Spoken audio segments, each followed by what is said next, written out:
They got restrooms here. Denise says they take credit cards at this pay station, which is unusual, but it means you don't have to bring cash. That's good. Denise got us this map, which is very handy because even the All Trails app doesn't show all this. And the Flatwoods Loop, which is this green thing, which starts right here, which is where we are now, it's actually a paved trail, and that's why we're seeing a lot of bikers. So we're gonna, and rollerbladers. yeah, rollerbladers, okay. And runners. So we're gonna do the brown trail right in the middle, just do it out and back on the brown trail, which is off-road trail. So the bathrooms is as far as you can drive, and then we're gonna go in here. I guess this starts the off-road trails. We gotta find the brown trail. Actually, maybe we missed it already. Those folks just helped us out. We weren't sure where to go, and actually this is us on the map. The bathrooms is where we started. So we have to go down west a little bit on this road till it splits, and it does that loop. This would be a great loop for bikers. If you bring your bike in here, there's bikers all over the place. But we're gonna go in this brown area, and they said there may be some wet areas, there may be some wildlife, and there may be some mountain bikers are saying through this trail. So we're continuing the walk down. This is some trail, not the one we want. That's a service road. We don't go down there. We go down to a gazebo, I think, what we've been told. I can see the terrain is already changing. I'm seeing a lot of wetlands. Actually, I saw some on the main road when we were driving in here. I didn't mention it, but it could be a lot of this is just low wetlands areas. But there's definitely raises up of the road and for the paved trail. I'm seeing these wildflowers. They're like mini black-eyed Susans. I don't know what they are. Where we are going is very much in the middle of the park, so it's going to be very quiet. It's already super quiet and may not have much mobile signal. We've got some of the mossy trees out here. All right, we're walking along, and look, just found this. This is right on the side of the road. I guess this is stuff they're getting from the edge of Florida to backfill. Denise has claimed this one. All right, there's the gazebo. So this is where the Flatwoods paved trail goes and meets up for its loop. You can go left or right and end up back here as long as you don't go off a branch. And then there's a foot trail in the middle area here we have to find. We just talked to some people that were on this trail and they gave us some tips. And apparently we go to the right here, which is where we're going, and then we'll see the trail on the left. That white post might be it.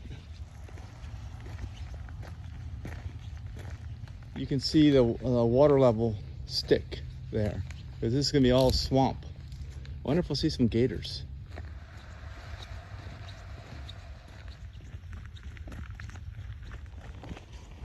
All right, this is the trail off to the left. They have markers here, but they're not mile markers. They're just like progress markers, and they're not to scale. They do not represent the same distance between them. Yeah, we're in a whole different area here now. We're off that elevated, that's definitely an elevated path compared to this. This is really, it's lowlands.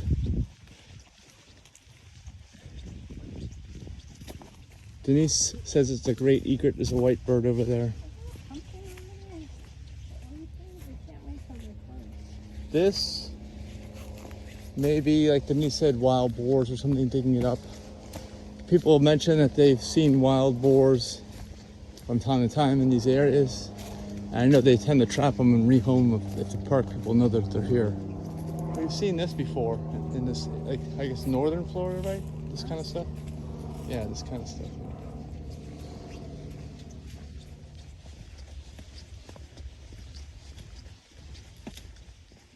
So this trail seems to meander around like even lower spots, wetter like that. And if you know anything about Florida, you know that those spots used to be sinkholes, and they're all over Florida, especially north central Florida. There are new sinkholes opening up all the time because there's water flowing down from what used to be the bigger mountains of the Appalachians, which are smaller now, but it's underground. And the limestone or whatever just gives way, creates these sinkholes, and they fill in. And this is like in the process of filling in, but there are some that are much deeper that you can see in different parks. Okay, there's like a clearing here. this is like a bike off-road. I don't know what this is. And then here we're crossing this something. I don't know what this is, but we got to keep going here. This is where the trail goes that we're on. You can see on the map that what we just crossed is actually represented by a dotted line here on the map, the black dotted line. We're gonna go across it a few times during this hike. And there's a mountain biker. Basically, it's just like this the whole way. And we turned around at 2.3 miles, so we're gonna get 4.6. And we only got, what we get, the marker 31, I think. That's it, we're gonna make it into an out and back, and it's 4.6 miles. You could get some serious mileage in around here. And by the way, we did some live videos here. So you can get live videos, you can get internet service, there's a biker again, throughout this area. Maybe weak, but it's there. Also, I'd like to say that there's not as many wet areas as I thought when we first got in here. There are a few low spots, but really this is almost totally dry hike. And higher ground, I'd say. It's not the low ground I thought it was gonna be. Certain areas are low, but most of it's not. And it's very, very quiet, except for airplanes. There's quite a few airplanes.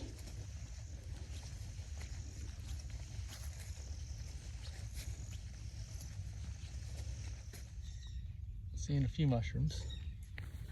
Since we're almost back to the parking lot, what are your thoughts here, Denise, on this hike? It was pretty tranquil. We only saw other bicyclists on the trail, mountain bikes, and we didn't see any wild boars or Florida panthers. I think the seashells along the berm are the most interesting thing about this hike. Is it worth coming back here? It's quiet, right? Except for the airplanes. There's a few more than normal airplanes. Yeah, if you need a nice quiet 5 to 7 mile hike on flat ground with just some tree roots to trip you, then this is your hike. And it's mostly shaded in the woods, too. And if you're traveling and living in your car like us and you need a bathroom, it's $2 for an $120 annual pass at for Florida parks. And there's bikers.